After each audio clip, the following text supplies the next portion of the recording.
and then record again. Okay. I don't know if that did anything, but You'll probably I get both of them. I don't know. Who knows what'll happen. All right, man. So yeah, okay. Tell me about your week. Sir? Yeah, start the day journaling with story that feels good, some appreciations, and then trying to ask the question of what would make my days super fun or more interesting.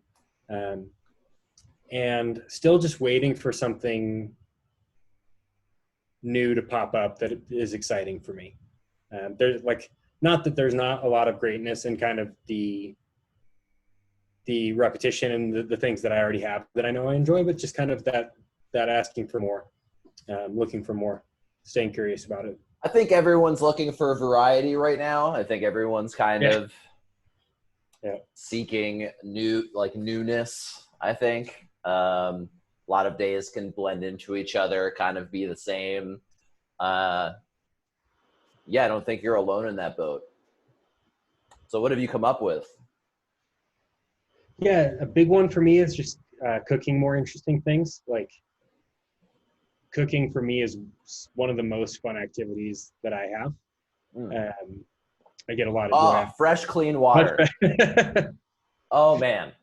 Can't believe I didn't finish my green drink yesterday. How could you? There's a box that remains unchecked from yesterday. All the, dude, I don't have check boxes. Actually, that's not true. That's not true. I actually have, I have a Beeminder for some stuff. Okay. If you know what Beeminder is. I do not. Oh, a Beeminder is an application where you put an arbitrary amount of money on the line for certain tasks that you want to accomplish. Oh, okay. So it is it's a way to trick into building momentum into any kind of habit that you want to establish. Okay. And so you put $1 or $10,000 on the line for an action that you want. They stress on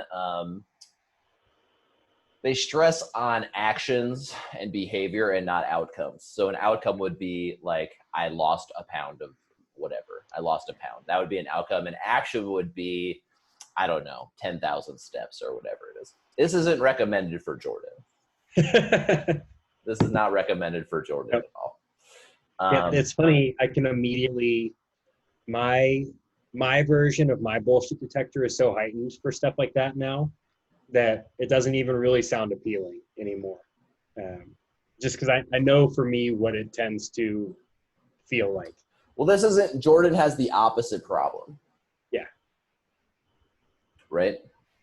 So you don't have you, if anything, are like, is there an opposite one? Is there a one where I can do less? I pay money if I do too many things.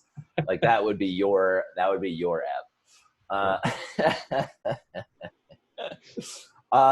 Okay, continue. Yep.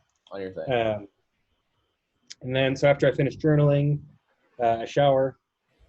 And after I shower, I meditate. Feed Hattie. I got her one of those puzzle bowls. Have you ever seen those? Mm-hmm. I have one for a shell. Yeah. When she first got it, she thought it was a toy because it's very bright and orange. So she like broke off half of it, but it still is fine.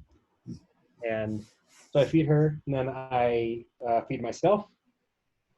Then I take her for a walk. Does she eat more slowly now? Oh my God. Does it take much longer to get all in the crevices and stuff? Yeah. At least 3 times. And she was the kind of dog who would eat so fast she could get herself sick. Yep. That's what our dog does.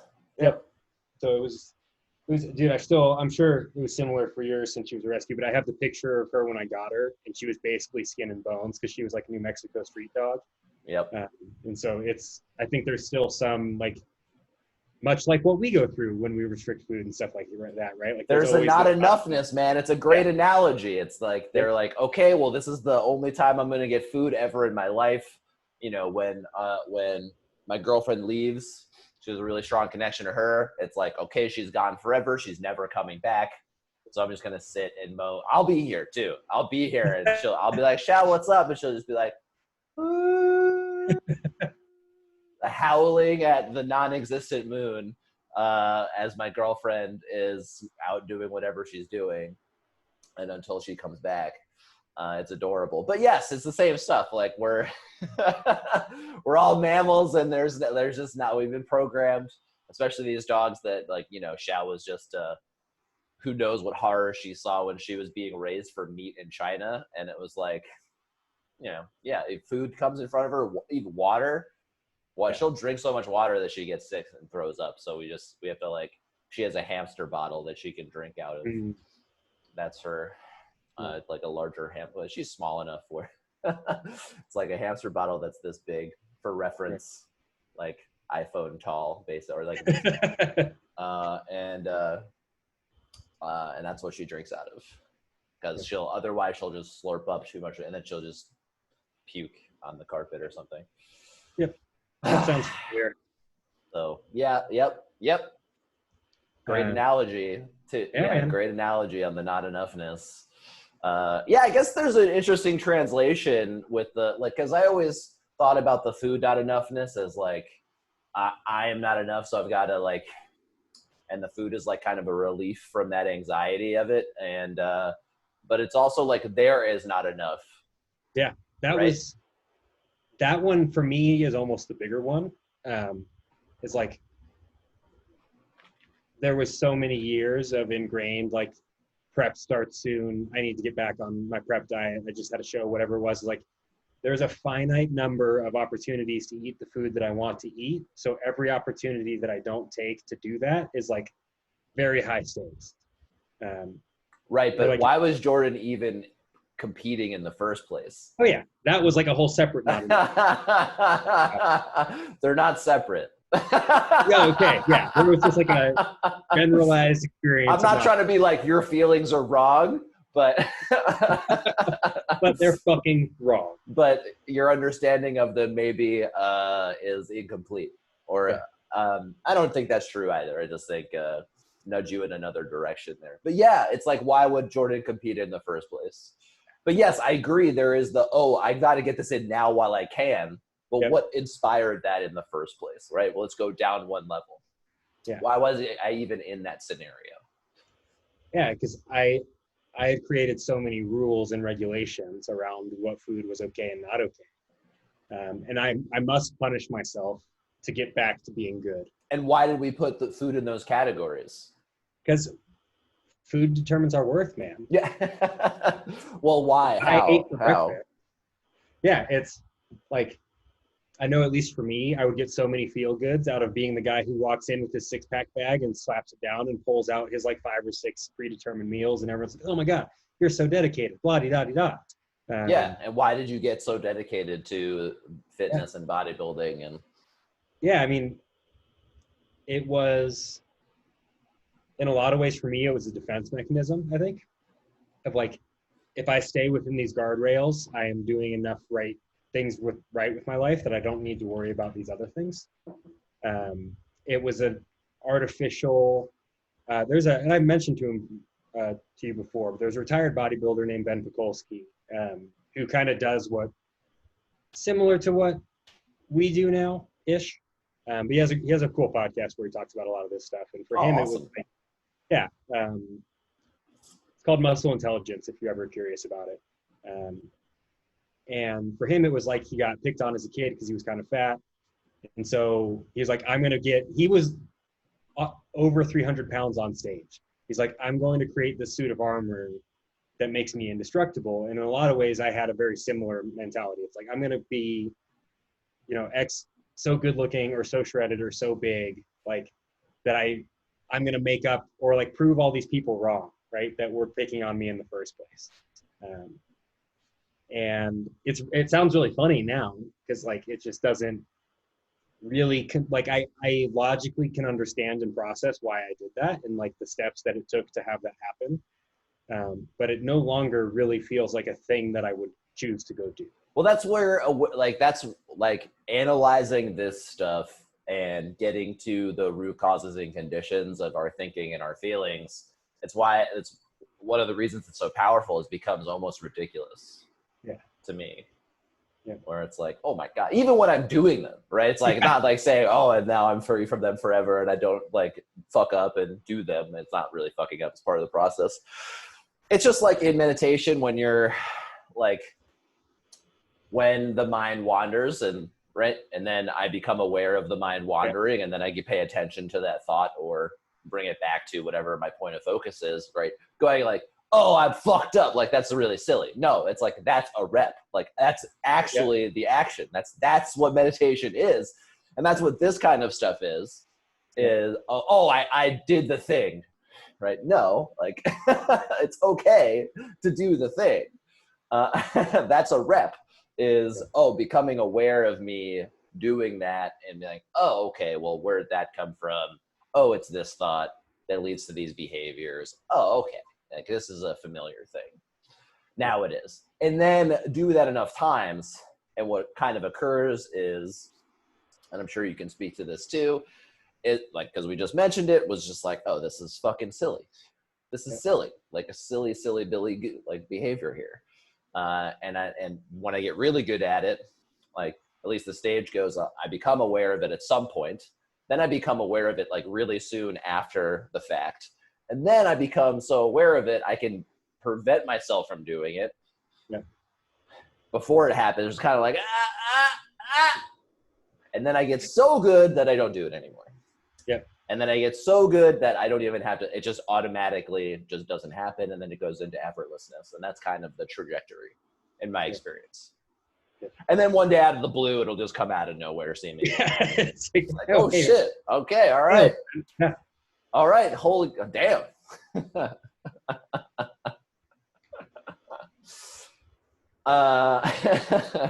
Continue, man. Continue about your week.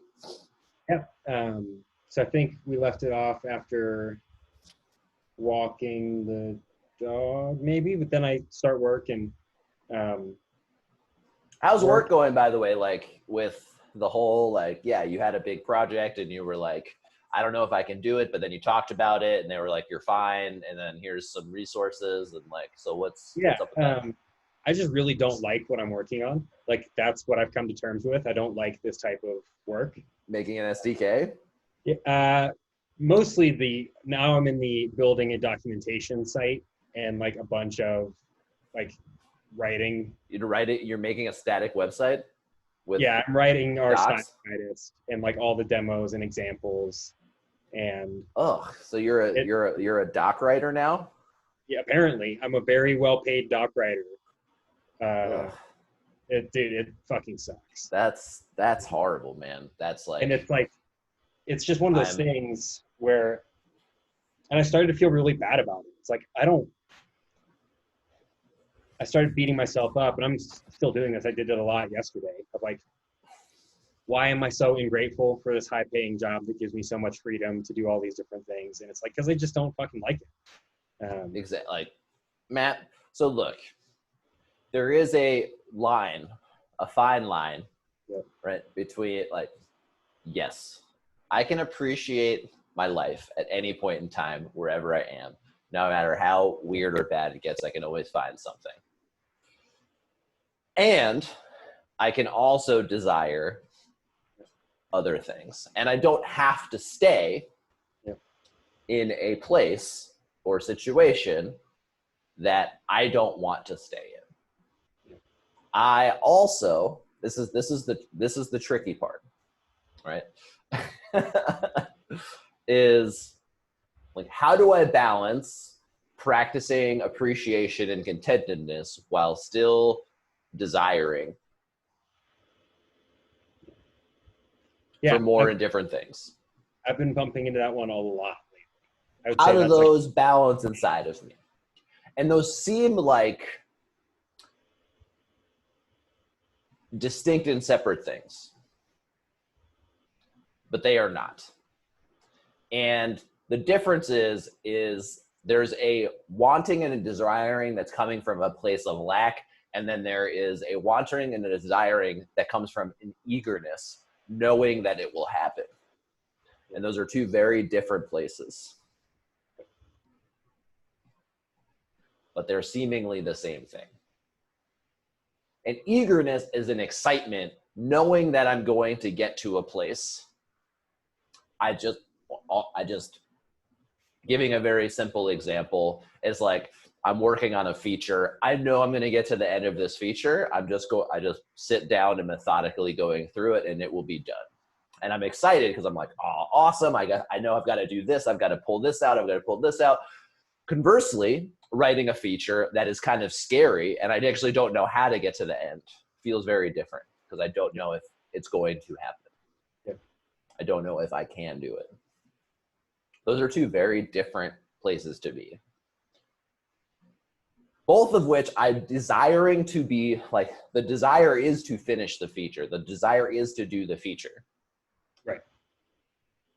But they feel very, very different. And the same is true in life and career and work.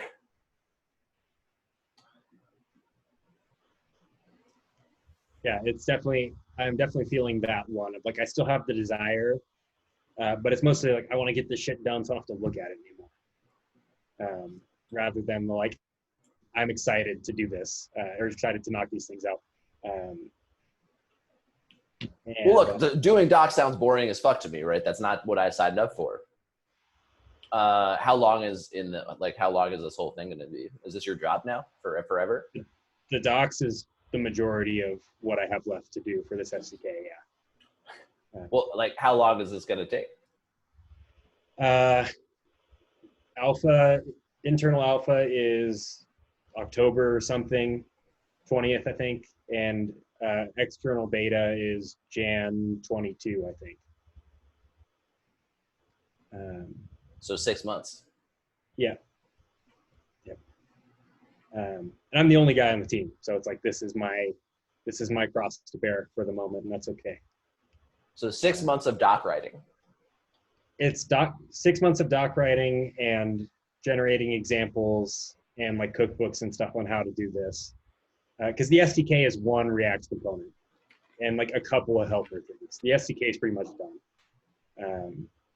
So now it's just like making it as easy as possible for people to use. And it's a lot of Webpack too, like the bundling steps and like how do they make these into files that can get installed and stuff like that. But it's almost no feature work.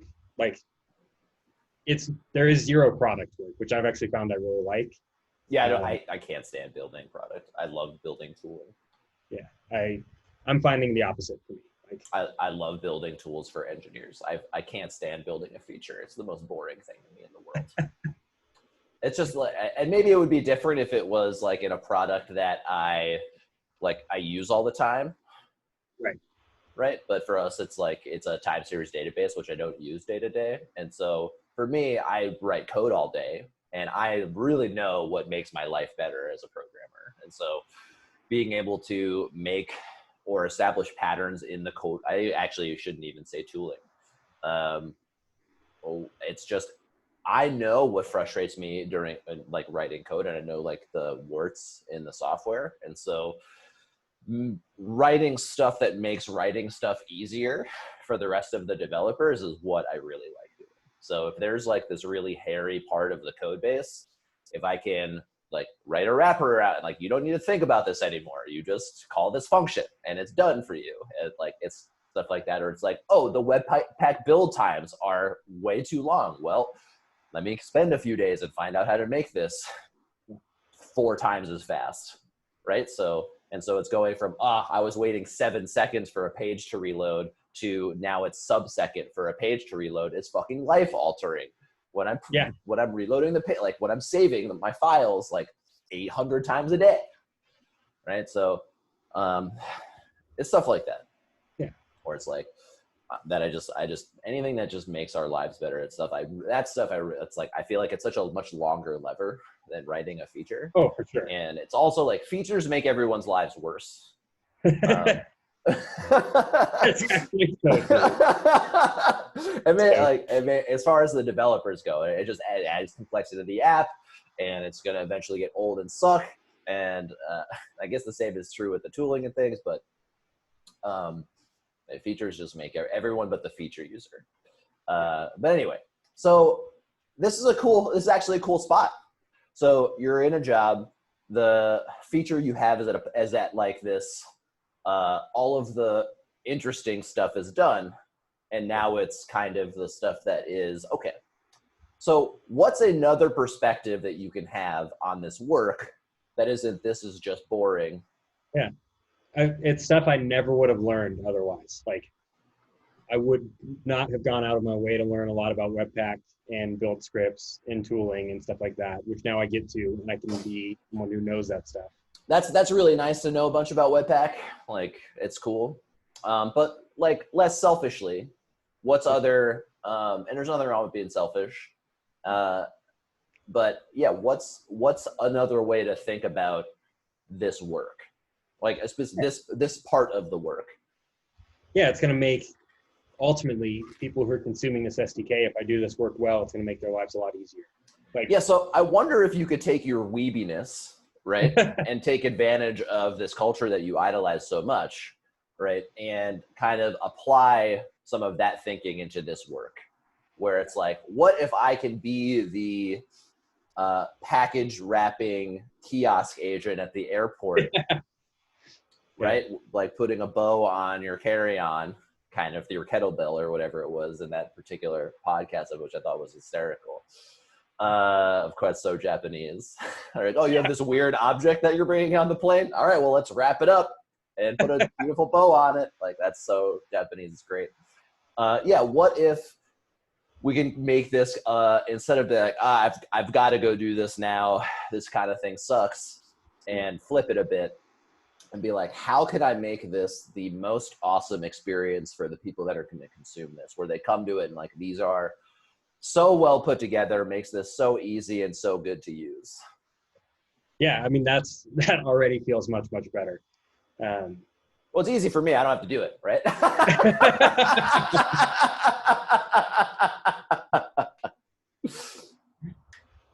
But I can absolutely see how applying that mindset would help a lot with this particular thing, because that is what it's doing. It's making some people's lives somewhere easier. Like, and that's a good gift to be able to give to the world.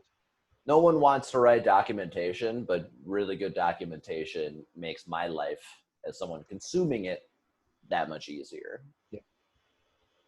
Yeah, docs, no one wants to write docs. And you can tell when you're at a fucking thing where someone didn't want to write the docs, and then my opinion of it goes way down the drain. Yeah. It's a way of practicing empathy. That's a great perspective on that. It's absolutely true. Because I can't even tell you how many times I've gone, like, tried to go to the docs for something, pulled up straight trash documentation, and then just gotten more pissed off. Like, yeah. I just want to show me, I don't care what this thing does. Show me how to use it. Yeah. The Foo is a bar that Bazzes and Buckses. Awesome. I don't give a fuck. Show me how to use it. I don't care. Like, give me this is how it's used 90% of the time. Thank you. That's all I care about. Yeah. Copy. Pasta.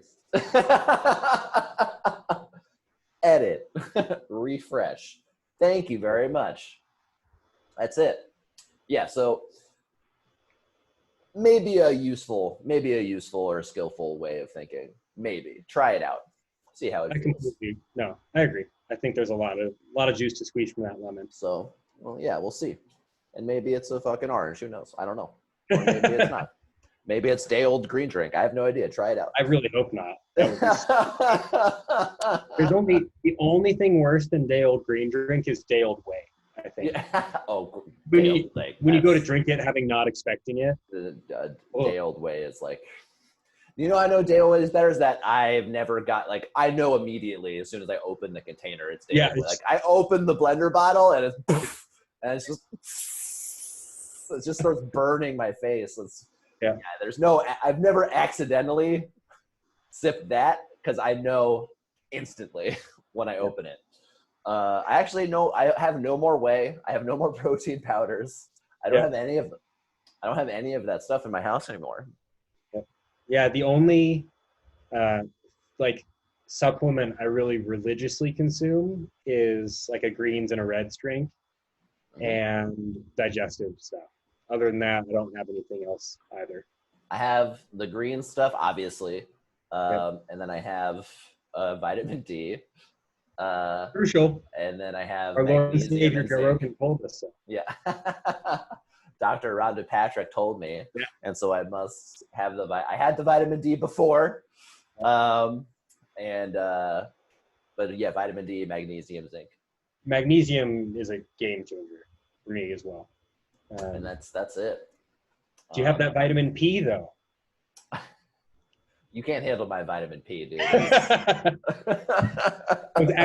was a Shelby reference, not a penis reference. I don't know what vitamin P is. It was in the training she gave me for this week. It's vitamin pleasure. Like, are you deriving pleasure? Oh, dude, yeah, like deriving pleasure from the food I eat. That's all I do. That's all I do. Now, for those listening at home, like, isn't like all the food like, yeah, that's why I eat trash. Like, it's fucking pleasure. Like, that's not, no, it's not. What it is like, it's a relief. I'm trying to like soothe something that I think is broken, at least when I'm eating that garbage that's how I used to eat anyway. Pleasure is like, I'm sitting down, I'm smelling the food I just made. I am tasting the food that I'm eating. I'm actually chewing the food that chewing the food that I'm like, oh, okay, all right. Swallowing like the chewed and masticated food instead of swallowing chunks and snarfing whole bits of food down my gullet. Oh, I'm sitting, relaxed, eating my food, and it's amazing. I just made some chicken thighs with smoked paprika, garlic, salt, pepper, and then sriracha. Just threw that in there. And it had this nice. Yeah, a little glazed caramelization to it. Dude. So I had a couple of steaks that needed to get cooked relatively soon too, little tiny ones, and so I fucking threw those in there too. Normally I would not cook a steak in the oven, but I was like, the seasoning looks pretty solid, and then threw those fuckers in there. Before those became day old green drinks. Yeah, I mean, you thought like I was gonna just fall in love with pomegranates and Greek yogurt, dude. It's like the most, for me and my taste buds, it hits every kind of, I don't know, man. It's like, I think it's this Mediterranean part of me that just like I've never touched before. It was like, oh, there's an ancestor of mine that was craving these pomegranates. There used to be a pomegranate fucking orchard farmer or whatever you call them. I don't know how they grow. I don't even get the pomegranates whole anymore. I just get them pre-seeded in little cups and then. Mine is anything with bread in it. I think it's just the fact that I'm straight European as far as it goes. Bread is amazing. Oh my God.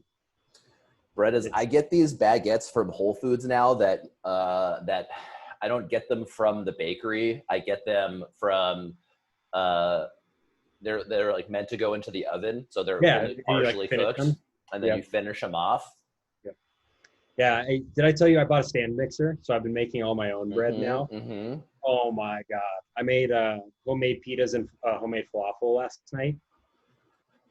As the kids say, that shit slaps. Oh, it slaps now is the thing. I got to get on TikTok so I know all these slang words. It slaps sounds good. Mm-hmm. And it works because usually when my food is really good, I slap the table. So it's perfect. Falafel is delicious, man. It's really good. I love falafel. What else stands out for the week, man?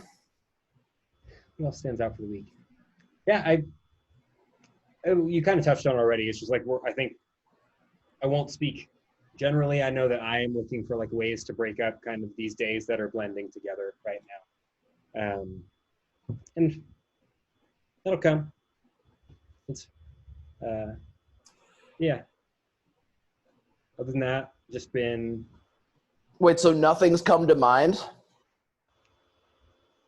Not really, actually. And I think that's part of where I've been feeling like frustrated or kind of stagnant. Is like I'm just not feeling like there's a lot of inspiration coming out for that. Yeah, I think like they're definitely there. And so I would just try something out, even if it sounds wacky. So it's like I've gotten I've tried like a handful of different things during this quarantine, and some have stuck and some haven't. One of which being this walking desk.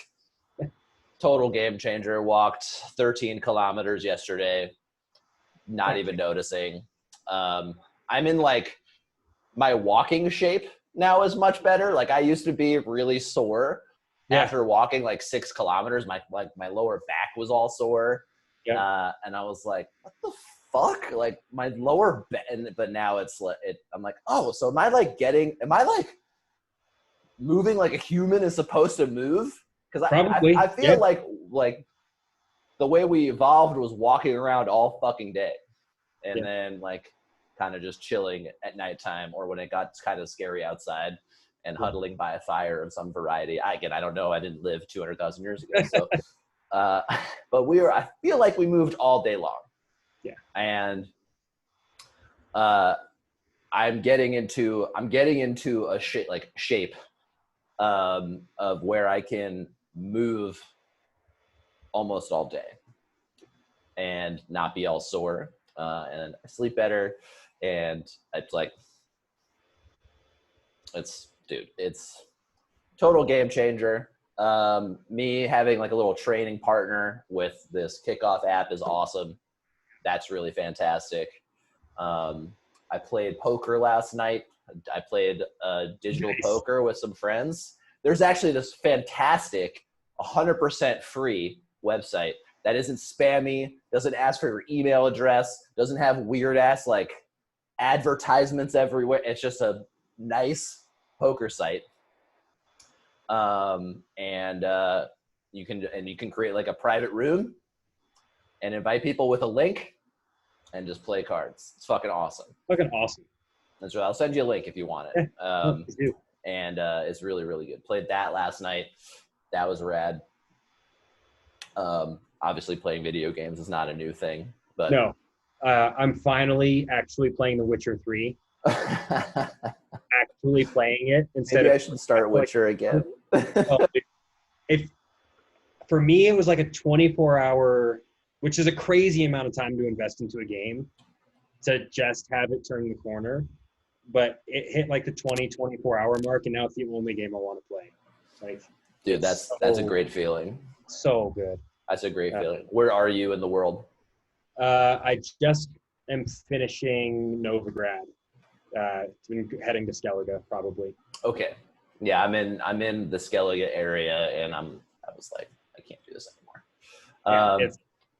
There's too much shit to do. I don't want to do this. It's overwhelming. It really is. Like, just open the map and go anywhere and do anything. Just like there's way too much shit. I think the game is awesome and phenomenally well done. I'm going to buy 2077 of course when it comes out. Obviously, it looks amazing. But I find myself really liking games that have very encapsulated time frames, where it's like there's a clear, definitive goal, and that is accomplished in this time frame. So back in the day, it was Counter-Strike. Super long time ago, it was Counter-Strike, and now it's Dota. Even poker is that way. Totally. So I'm gonna take all your money. Yeah, I think I'm going the opposite direction now. Like the only thing and part of this is like getting in touch with my like kid self again. But like the only thing I'm reading is fantasy right now and sci-fi, which is what I fucking love.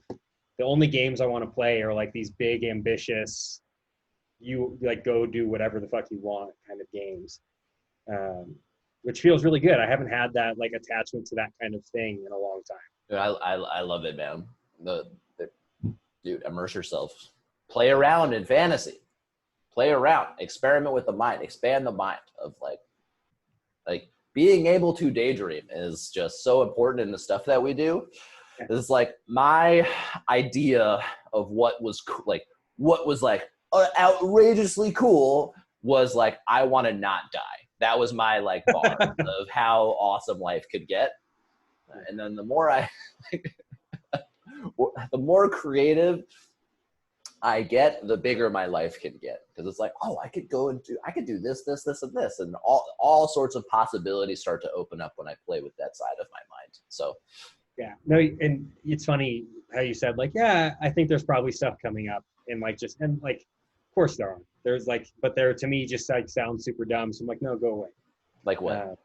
Like I want to actually decorate my house, like spend time and be intentional with making my house a place I want to be. Dude, yes. What, like, yes. There we go. Of course, there we go. It's like, boom. There you go. Yeah. Go do that. Yeah, totally. Make your house sick. Make your house dope. You already have a dope gym in your house? I don't have a gym at all in my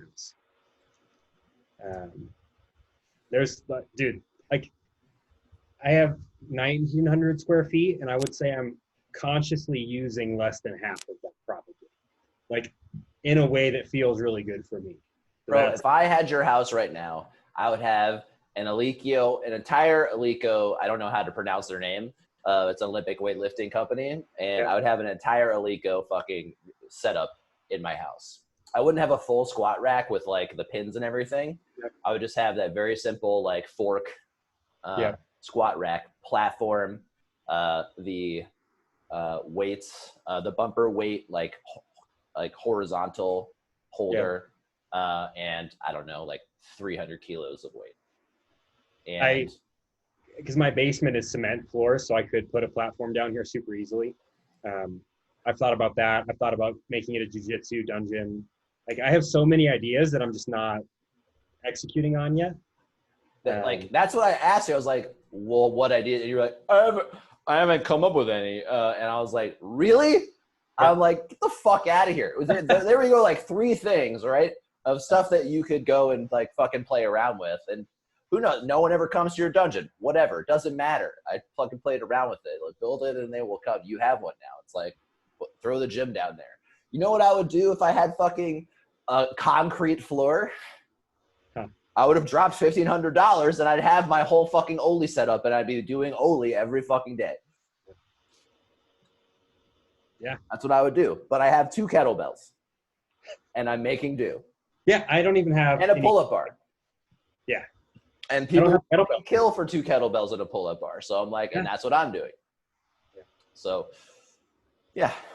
And the other one, just so that I can get these out of my head and so that you can know that I am thinking of things, is my favorite thing in the world to do right now is watching cooking YouTube channels. 2 in particular, so Binging with Babish, which everyone knows, or a lot of people know. And then the other one is Josh Weissman, who I think you would enjoy his sense of humor a lot. But it's like, I could do that. That'd be kind of cool. I have no idea if people would ever watch it, but it'd be fun to learn about like editing, producing, cooking, all those things. Go and do some shit. It's like there's a time when it's like, oh, like like. So when a lot of people just hear this stuff and they're like think about effortlessness and like stuff will come to me. Yes, and they come as little ideas. Then you go do them. Yeah. You know what's funny? Then go do it. Right? We build all of these skills up so that when the thoughts come, that our intuition kicks into gear for us, then we go and take action. And it's not a go-getting of a thing. Like, we don't, like, because I've got to go get this to be okay or because I'm not enough. No, it's now stuff I genuinely want to go do. And then I've got to go, in order to do them, I've got to go do them. The weights just don't appear at my house. I have to move the mouse and click checkout. And then they come to my house. The apps don't install themselves on the phone. It's true. The food doesn't cook itself. Yeah, it's something I've been experiencing a lot recently. And I was thinking about this morning and how I wanted to explain it to you and see if it checks out in your experience at all. But so much of my past stuff was driven by like external factors and other people, right? And like that was the standard of which I was using to measure myself. And now my standard for myself is just this, largely the standard I'm using. And in some ways that feels harder. Because if I'm choosing not to live up to that, there's no story I can spin about that other than I'm just choosing not to live up to that anymore. There's a story I can spin about anything. I can sell myself on any fucking bullshit behavior that I can sell myself on anything. Absolutely. Totally. Like, I can always find a fucking gap. But yes, I see what you're saying. It's like, it simultaneously feels worse and also feels better. But I think the reason that it feels worse is just because I now know and understand what I'm wanting out of life, and the only thing that stops me from it is me. Well, yeah, I would say if you were fully doing that, you would be doing the things, right? Because it's like there's a level of, so you're not doing it wrong and you're not fucking up. This is part of the process, is getting information and then like your intuition telling you things and then just not following your intuition. Like, oh, thanks very much. I've been asking for all of this information. Oh man, yeah, thanks so much. I'll do that later, or not right now, or no. Yeah. You're almost there. Yeah. Almost there. So now it's time to go, okay, I have these ideas. Why don't I just do some of them? A near miss. Almost there. That's a great point. Almost there. The house isn't going to decorate itself. The weights aren't going to pick themselves up. The gym isn't going to build itself. Yada, yada, yada, yada. The girl's not going to ask herself out. It's like,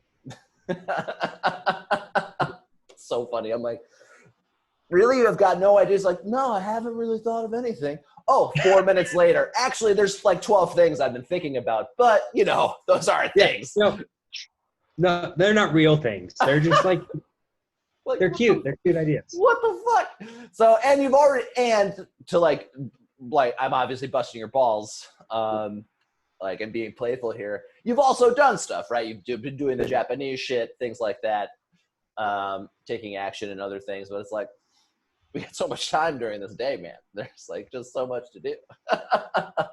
So we're doing this now, right? But we were already doing this. Now we're just recording it, right? Yep. So, all right, man, bring up a resentment, man. Yep. I don't even need to ask for permission anymore. Oh my God. I don't know when that happened. A week or two ago, I think. The last one. I literally have not changed anything. So weird. Influx just decided I was worthy. Cool. Oh, don't do that. I'm already sharing. Cool. So resentment is against myself for being afraid of flying. Okay. Planes are fucking crazy. Just as a short diatribe, like a 36-ton object should not be able to fly effortlessly through the air. I take issue with that. Anyway, story.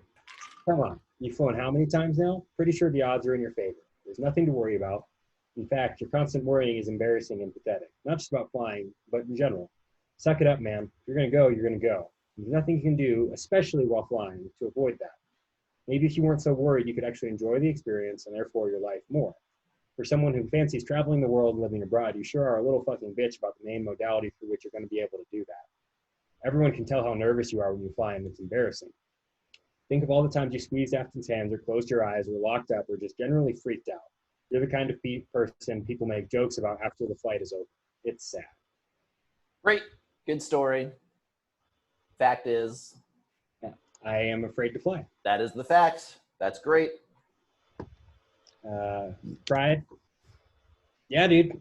For big macho man who thinks he's big macho man stuff, to be afraid of like the safest way to travel is not something I'm very proud of. I think trains are safer, but yeah. Well, yeah.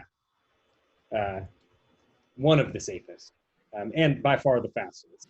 It's like ambitions. Yeah, if I have an ambition of like seeing all these countries and traveling around the world, maybe living in other places, but then I'm afraid of how I'm going to get there. Like that kind of fucks with that. Yeah, well, what expectation of yours is being fucked? You touched on it Oh, a yeah. little bit.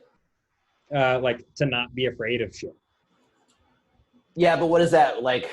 What expectation do you have of yourself that is being violated?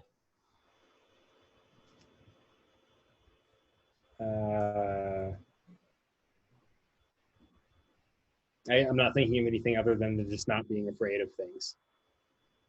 What is the? Yeah, I want to put it in the affirmative.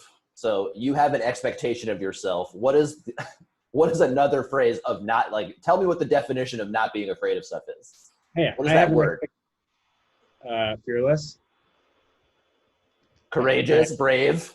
Yeah, I have an expectation of being courageous in the face of such adversity as boarding an airplane.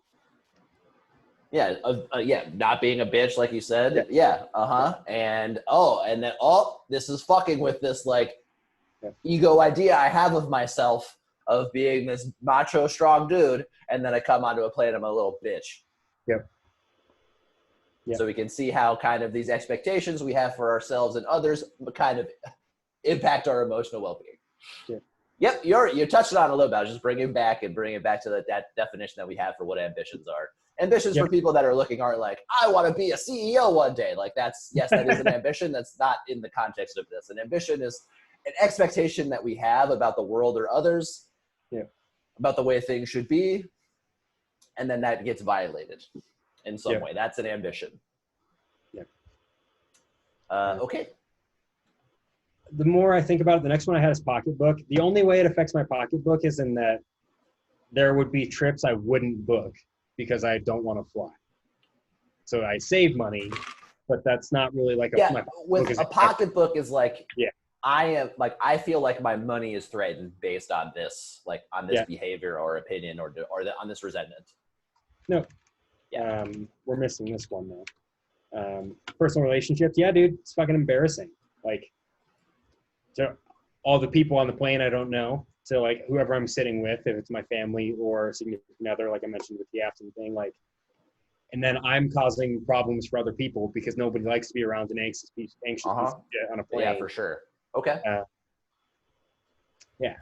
Self-esteem, like we touched on this like 8 Ways to Sunday, but like I just don't feel very good about the fact that I'm afraid during this thing.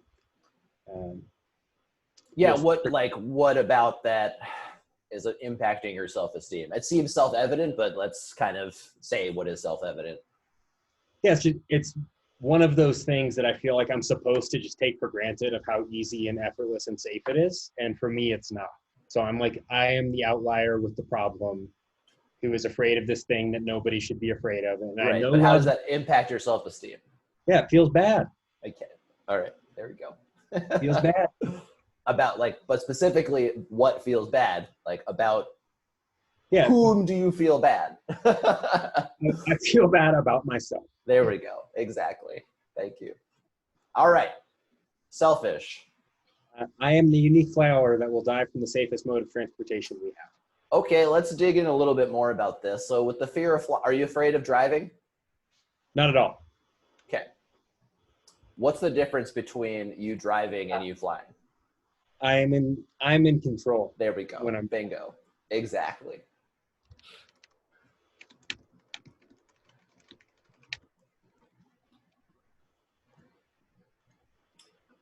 I would actually like phrase this a bit more in the selfish bit. So about surrounding me is like, there we go. Which is so fucking funny because it's like, here's this person who spent 20,000 hours of their life perfecting the art of flying this thing that flies itself. Not just the pilot, but the millions or the hundred thousands or millions of man hours going into the technology to fly the thing safely. Literally hundreds of years of human ingenuity. So I wouldn't even put there'd be nothing to worry about, but it's like I would be safer if I were in control of my mode of transportation, I think, or something of that nature. Yeah, I like that.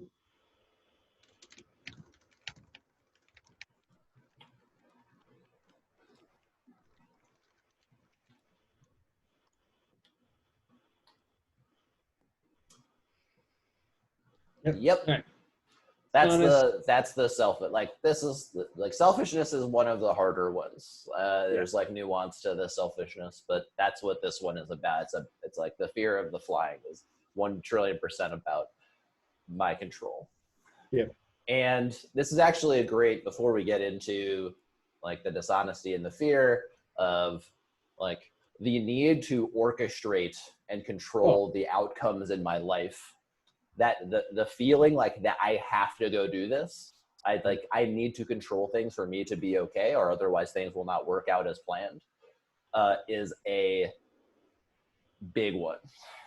Yeah, dude, I was gonna say, like, this probably isn't, to those who know me particularly well, this one's probably not all that surprising because there has been so much control centricity.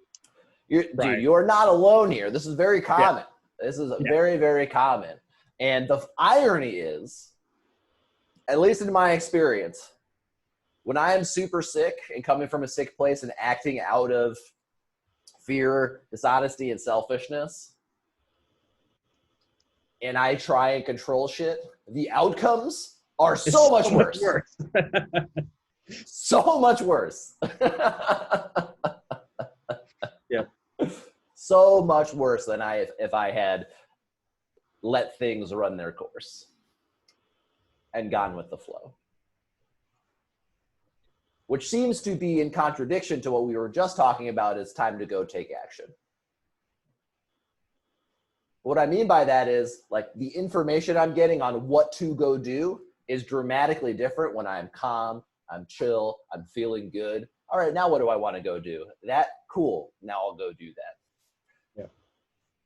Versus, I am scared shitless. Now what do I want to go do? Generally, I come up with way worse ideas. Way worse ideas. Okay. Dishonest worry is a character flaw and can't be changed. My fears dictate my worth.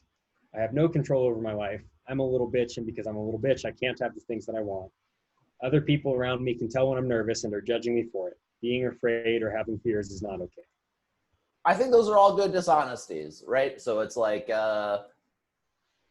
like we're touching, like you got to touch on the control bit, right?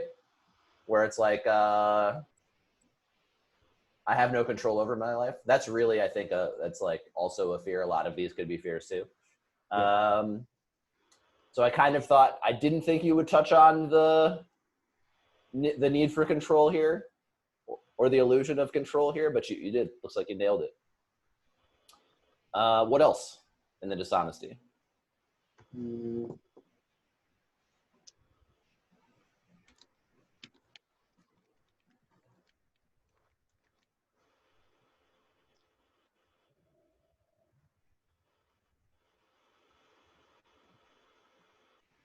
Yeah, that's the big missing one to me. Okay. I'm not getting anything else. Let's go into the fear. Fear. Come on, dude. I'm afraid of dying. I'm also afraid of never. Well, actually, hold on. There's one more dishonesty. Yeah. In here. Can I buy a vowel? Well, what's the consequence of you taking this flight? Why are you afraid of the flight in the first place? Oh. There we go. There it is. Boom. Yep. Exactly. So fear, come on, dude. I'm afraid of dying. I'm also afraid of never overcoming this fear because it inhibits contentedness and my ability to enjoy travel and everything that comes along with it. I don't want to be known as the guy who's afraid of flying and dying and everything else. Yep. People don't want to go on trips with a guy like that. Yep. Hell, I don't even want to go on trips sometimes because of how much taking off in the plane scares me. I'm never going to be able to do the things I love freely and without fear or anxiety. It would be just easier to not even try to do those things, curl up, and live in my sheltered little place. So if we were to pull out like the major themes here of the fear. Yeah. And the dishonesty.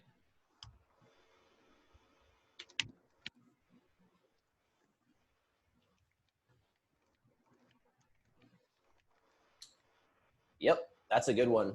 And like I like that you add that little, like specifically in this case, but we don't need to add that. It's like you can keep it as it is, but you can. I am not safe is just perfectly fine.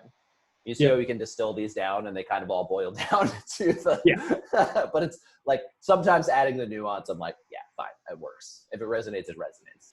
Yep. Yeah, it is. It is really astonishing. Just like, even if you don't really do this process formally with someone, but if they ask you for some advice and like you talk through these problems with people, you can almost always get anybody to the "I am going to die" conclusion. It's universal, man. It's universal. That's how I like. That's when this was like when this was shown to me. Yeah. I was like, oh my god, this makes so much sense. Put this way. Yep. Holy shit. Yep. Oh my god. And it was like light bulb moment. This is like all of human condition boils down to like me trying to protect this column. Yeah. Right here. Life is at stake. Lizard brain shit. Yeah. All the way from like the Subway guy not making my sandwich the right way to like a girlfriend breaking up with me or like a parent dying or something. It's all just distilled down to these very primal stories that I think are just baked into us from like hundreds of thousands of years of there not actually being enough. Yep. And us not being safe because there was a fucking tiger right outside. Okay. Go on, man. Let's see.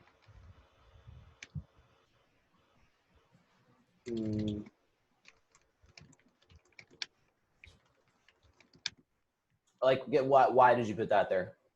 Yeah, like the opinions of other people, like being around the person who while he's flying, or like this fear that I have determines my worth, which is kind of like a quality inside of me. But no, it's like the people judging you for having this fear. Yeah. Okay. Cool.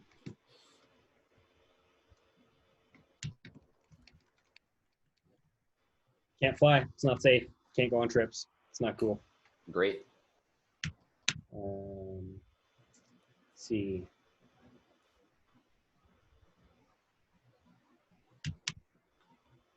I was going to say I am trapped, but that really boils down to suffering will never end. What suffering here won't The fear. end? Like, which fear? The fear of flying. Yep. I think that ties into the what I can't have what I want either. Mainly, I want to be free from this fear of flying. Yep. Totally. Actually, like if I'm wanting to go to these places, I must suffer for outcomes because I don't like to fly. It's kind of how I was thinking of that one. But well, I don't know if that's tied into. Well, yeah, the way you're looking at it, yes. But okay, sure. I can sell it. All right.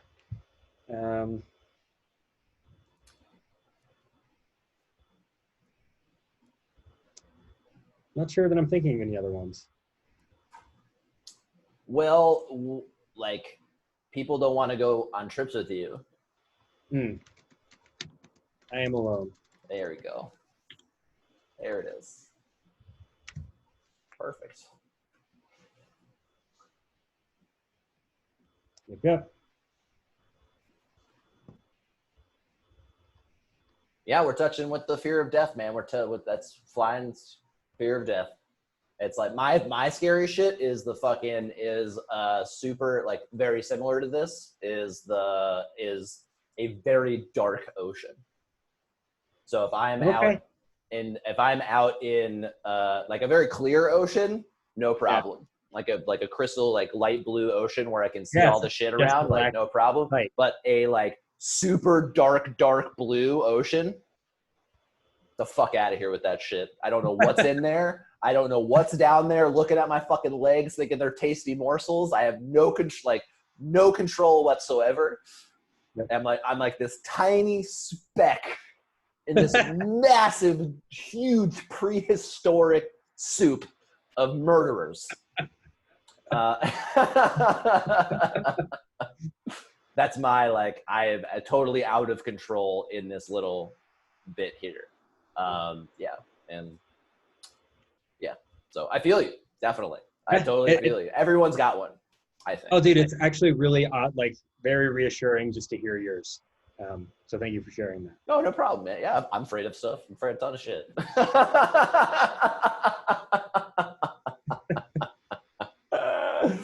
It's funny, like in the fear bit, it's like, and in modes of transportation specifically, the calmest I ever was, I think, and the most like totally zoned in meditative I ever was I was probably 16, and we were drinking and driving. I wasn't driving, but my buddies were driving, and they were doing like tricks on a like a very, very dark road next to a ravine, and we spun out, and as we were spinning out, I let go of everything. I was like, I have no control over what's happening right now. I'm going to accept whatever happens. And then we stop, like with the wheel, like just on the edge of teetering over and falling into a ravine. I went like this. And like, I didn't tense up. My body was loose and was like moving with the car. And boom, we just stopped right. That was like, I felt like I stopped the car with my chillness. Like, that's how I